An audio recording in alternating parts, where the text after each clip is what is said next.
Y export from India. India से हमें export क्यों करना चाहिए? तो आइए हम थोड़ा सा कंपैरिजन करते हैं डोमेस्टिक बिजनेस को इंटरनेशनल बिजनेस के साथ में। तो सबसे पहले हम लोग बात करेंगे जीएसटी के बारे में। अगर आप डोमेस्टिक बिजनेस करते हैं तो जीएसटी टैक्स आपको पे करना होता है। तो जीएसटी काउंसिल ने अलग अलग स्लैब्स बनाए हुए हैं, 5%, 12%, 18% और 28%।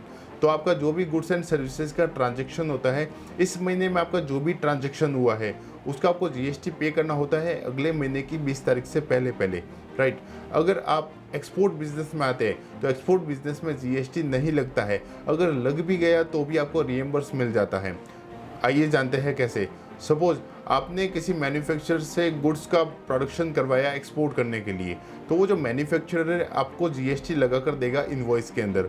बट आपने तो जीएसटी पे कर दिया आपके मैन्युफैक्चरर को। जब आप उस गुड्स को एक्सपोर्ट करोगे तो एक्सपोर्ट होने के बाद में आपने जो भी जितना भी जीएसटी पे किया है वो आपको 100% रीएम्बर्स हो जाता है। दूसरा, क्रेडिट पेमेंट। अगर आप डोमेस्टिक बिजनेस करते हो तो क्रेडिट पेमेंट का किसी भी टाइप का श्योरिटी नहीं होता है। देखिए, हर बिजनेस के अंदर दो टाइप की रिस्क होती है, गुड्स रिस्क और पेमेंट रिस्क। अगर आप डोमेस्टिक बिजनेस अभी कर रहे हैं तो गुड्स की रिस्क तो आपकी कवर हो जाती है, लेकिन पेमेंट की रिस्क कवर नहीं होती है। सपोज आपने अपने किसी कस्टमर को क्रेडिट पर माल बेचा, अगर 2 महीने के बाद में या फिर 1 महीने के बाद में आपके कस्टमर ने आपको पेमेंट नहीं दिया तो आपके पास में ऐसा कोई ऑप्शन नहीं है कि आप उससे वसूली कर सको। बट अगर आप एक्सपोर्ट बिजनेस में आते हैं तो एक्सपोर्ट बिजनेस में गवर्नमेंट ऑफ इंडिया का एक सेटअप है ईसीसी, जो क्रेडिट पेमेंट का इंश्योरेंस करता है। अगर आप अपने फॉरेन बायर को क्रेडिट पर भी माल एक्सपोर्ट करते हो और आपका फॉरेन बायर जो है वो पोर्ट से मटेरियल नहीं उठाता है, या फिर मटेरियल उठाया उसने और बेच दिया, आपको उसने प्रॉमिस किया था कि वो आपको 2 महीने के बाद में पेमेंट करेगा, बट वो आपको पेमेंट नहीं कर रहा है बेचने के बाद में, तो इस केस में जो ईसीसी है वो आपको प्रोटेक्ट करता है क्रेडिट पेमेंट इंश्योरेंस के साथ में। How to set up export import business in India. India में अगर आपको एक्सपोर्ट इंपोर्ट बिजनेस का सेटअप करना है तो उसके लिए आपको फर्म या कंपनी की ज़रूरत पड़ेगी। अब आपको ये भी डिसाइड करना होगा कि आपको फर्म रजिस्टर करनी है या फिर कंपनी। थोड़ा सा इसके अंदर मैं आपको कंपैरिजन करके बताता हूँ कि ये फर्म क्या होती है और कंपनी क्या होती है। फर्म दो टाइप की होती है, प्रॉपर्टरशिप और पार्टनरशिप। प्रॉपर्टरशिप फर्म के अंदर आपका जो इंडिविजुअल पैन कार्ड है वो यूज़ होता है और ये ईजिली ओपन हो जाती है इंडिया में। दूसरा, पार्टनरशिप फर्म। तो पार्टनरशिप फर्म के अंदर मिनिमम 2 पार्टनर होते हैं और मैक्सिमम 100 पार्टनर्स होते हैं। तो आप जितने भी पार्टनर्स हैं उन सभी पार्टनर्स के बीच में पार्टनरशिप डीड बनेगी। तो उस पार्टनरशिप डीड के अकॉर्डिंग आपके पार्टनरशिप फर्म के नाम से नया पैन कार्ड इशू होता है। तो जस्ट इतना सा प्रोसेस है। तो उसके बाद में आपके जितने भी लीगल लाइसेंसेज है, जैसे कि आपका एमएसएमई उद्योग आधार, अगर आप महाराष्ट्र से है तो शॉप एक्ट रजिस्ट्रेशन होगा आपका। इसके बाद में आपको जीएसटी रजिस्ट्रेशन करवाना होता है और जीएसटी रजिस्ट्रेशन होने के बाद में फिर आपको IC code, importer exporter code apply करवाना होता है। तो ये सभी बेसिक लाइसेंस होते हैं। तो ये दोनों जो फॉर्म मैंने आपको बताई है ये इंडिया में इजीली ओपन भी हो जाती है और इजीली आप इसको क्लोज भी करवा सकते हैं। बट ये गवर्नमेंट ऑफ इंडिया में रजिस्टर्ड नहीं होती है आपकी ये दोनों फर्में। अब बात करते हैं हम कंपनी के बारे में। एक तो होती है एलएलपी और दूसरी होती है प्राइवेट लिमिटेड कंपनी। एक आप ओपीसी का भी एक नया कॉन्सेप्ट आया, वो भी आप रजिस्टर करवा सकते हैं।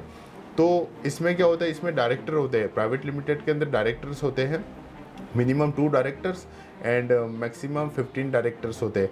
तो ये मिनिस्ट्री ऑफ कॉर्पोरेट अफेयर्स के अंदर रजिस्टर होती है आपकी ये कंपनी, जो कि आरओसी लगता है इसमें, रजिस्ट्रार ऑफ कंपनी, जो कि आपके स्टेट लेवल पे ऑफिस इसका अवेलेबल होता है।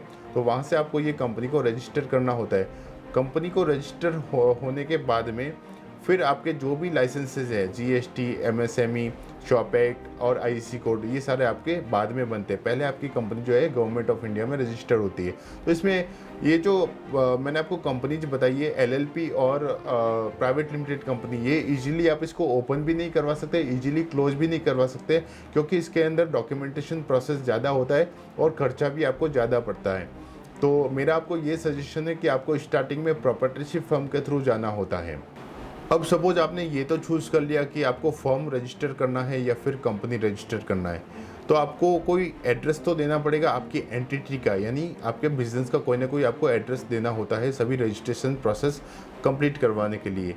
तो अगर आपके पास में ऑलरेडी कोई ऑफिस है तो आप वहाँ का एड्रेस दे सकते हैं। अगर आपके पास में कोई ऑफिस नहीं है तो आप अपने घर का भी एड्रेस दे सकते हैं। अगर आपने किसी मेट्रो सिटी के अंदर ऑफिस अगर आप लेना चाहते हैं तो इस केस में क्या होता है कि अगर आपने मेट्रो सिटी के अंदर ऑफिस ले लिया तो आपके खर्चे बढ़ जाएंगे, एक्सपेंसेस आपके बढ़ जाएंगे, क्योंकि ना ही तो फॉरेन बायर आपके ऑफिस पर विजिट करेगा।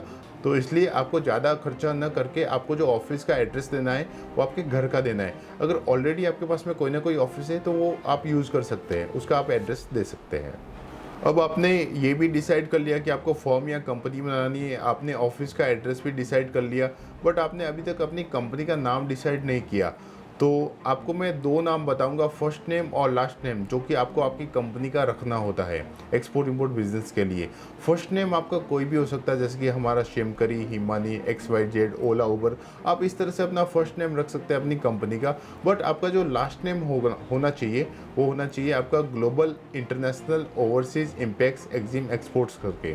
जिससे क्या होता है कि आपका बायर जब भी आपकी कंपनी का नाम देखेगा, सपोज हमारी कंपनी का नाम है शेमकरी इंटरनेशनल प्राइवेट लिमिटेड, तो शेमकरी इंटरनेशनल, ये जो इंटरनेशनल वर्ड है, जब भी बायर हमारी कंपनी का नाम देखता है तो उसके माइंड में क्या क्लिक होता है कि ये जो कंपनी है वो एक्सपोर्ट इंपोर्ट बिजनेस के अंदर डील करती है।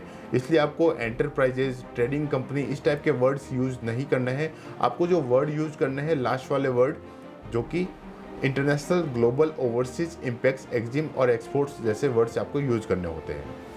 आपने इस प्रोग्राम को ज्वाइन किया है एक्सपोर्ट बिजनेस करने के लिए, ना कि नॉलेज के पर्पज़ से।